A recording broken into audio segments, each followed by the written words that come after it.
তুমিও তো বেশ আছো, ভালোই আছো। কবিতায় পড়া সেই বনলতা সেন হায়, জীবন আনন্দ হয়ে। আমার মনে হয় একটা মানুষ সুস্থ থাকতে হলে তার আসলে গ্রামে থাকা দরকার। আমরা আসলে দিন শেষে সবাই শান্তি খুঁজি, কিন্তু আমরা কেমন জানি ব্যস্ততার কারণে রোবটের মতো আমরা জীবনযাপন করি। শান্তি কিন্তু আসলে শেষ পর্যন্ত খুঁজে পাওয়া যায় না। কবিতায় পড়া সেই বনলতা সেন হায়, জীবন আনন্দ হয়ে সংসারে আজও আমি।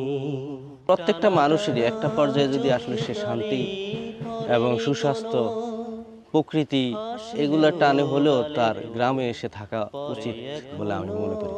টানা টানা চোখে কালি পড়েনি কোনো, হাসলেও গালে টোল পরে এখনো।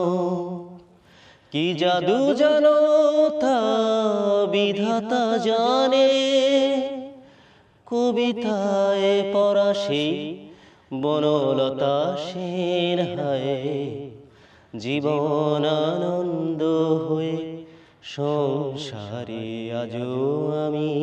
আমি গ্রামে আসার পর আমি উদ্যোক্তা হওয়ার চেষ্টা করেছি। চিন্তা করলাম কি ধরনের ব্যবসা করা যায়। তার আগেও আমি এই ব্যবসাটা সম্পর্কে ধারণা ছিল। আমি অর্থাৎ মাছের প্রজেক্টের বিজনেস আমি করতাম। আগেও আমি শুরু করছিলাম যখন মেট্রিক পড়ি, মেট্রিকের পর থেকে আমাদের নিজস্ব পুকুরে। তো এর মাছ দিয়ে আমি আসলে ঢাকায় পাড়ি দিই। তারপরে আসার পরে আবার আমার সেই ব্যবসাটা আমি।